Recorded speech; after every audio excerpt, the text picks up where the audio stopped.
Hey everybody, welcome back. I am here with another comic review. You guys seem to have enjoyed the last two on here, so I thought I would continue this particular story at least, and we'll see what happens from there.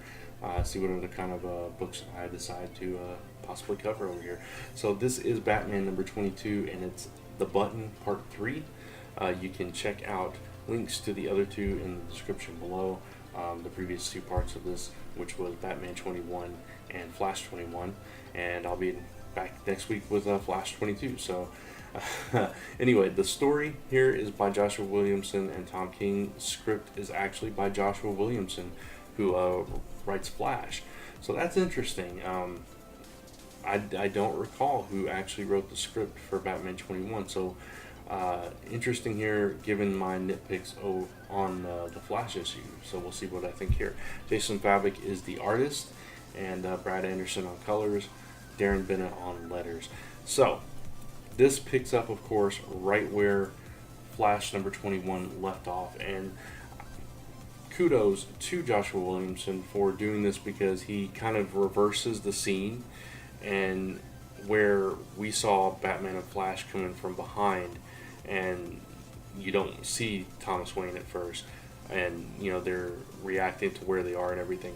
This time you flip it, you see Thomas Wayne first, and then you see them coming in from this side, and repeating, of course, why are we here, blah blah blah.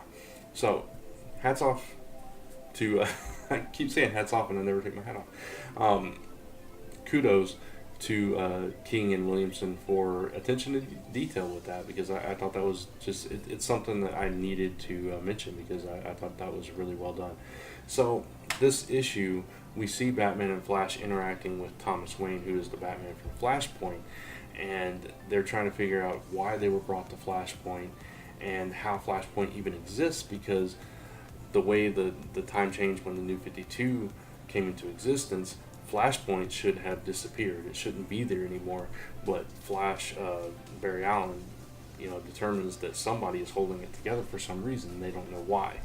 And as we are introduced or reintroduced to Thomas Wayne, we realize that he's about to be under attack by all of the Mascara and Atlantis. They're coming for the bat, and no holds barred. And now, the cosmic treadmill is in pieces, and they really have no escape. They've either got to fight or run, and we see what happens. I'm not going to spoil that, obviously, because it just came out today. I'm not going to spoil exactly what happens at the end of the issue, what happens to Thomas Wayne, Batman, or Flash, but it is very interesting, I'll say that. They're scrambling to get the cosmic treadmill together, and Bruce is dealing with seeing his father. Thomas is dealing with seeing his son, and they're trying to connect and trying to have a moment, but there's no time for that moment. So it feels rushed for them, but not for the reader, if that makes sense. And in the end, the Flashpoint has to be taken out. Otherwise, you have it was never an alternate reality. And Flash even, he feels, something. I can't remember how he phrased it, but basically that this is their history.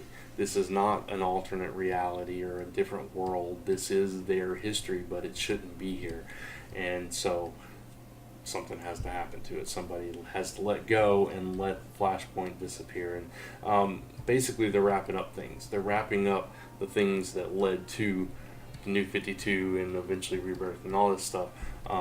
They're kind of closing chapters, and I'm sure there's a back door left open so they can revisit it at some point. But for now, it looks like Flashpoint is no more. Finally, for real. We shall see if that remains true. But the interesting thing is, when they get in time stream, something very interesting happens. And again, I don't want to spoil this.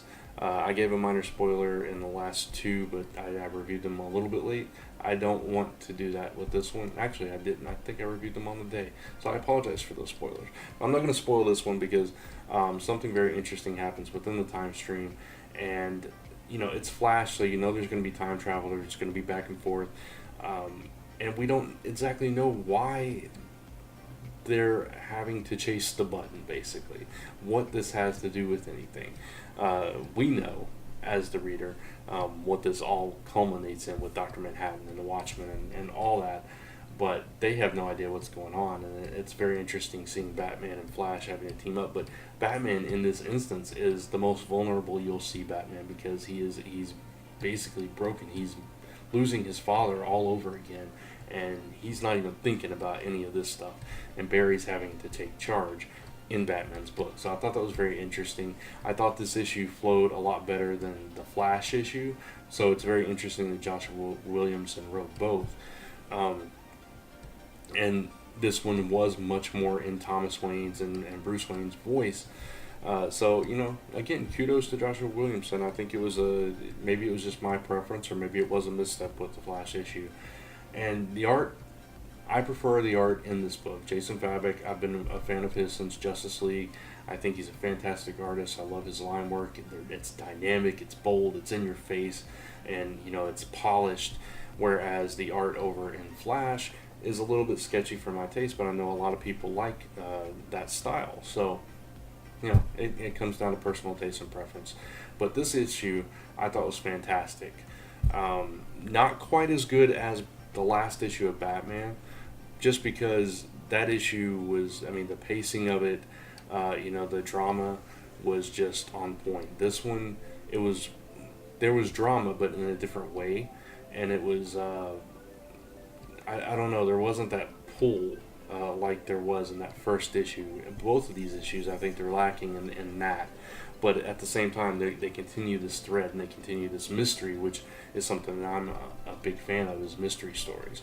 So there is that to pull me in. So I'm very curious to see where this goes next, considering how it ended. And, we'll see what happens with Flashpoint in the future. But for me, I thought this was a fantastic issue. Nitpicks aside, I'm going to give this one, what do I give this? I'm going to give this 4.5. I'm going to stick by that. I thought it was really solid, just not quite as good. I gave Batman 21 4.5. I'm going to knock it down to 4.25. It's funny because I did the exact opposite in the review over on Comic Frontline. I started at 4.25 and raised it to 4.5. But I'm so torn. I'm going to stick with what I said at the first. 4.5. I might edit this so all you'll hear is 4.5. I might forget, and so this is what you're going to hear. But this is real, which is what I promised you on my channel. So there you go. And it is 7:47 in the morning, and I have not been to bed. So if I'm a little loopy, hey, whatever. It's me.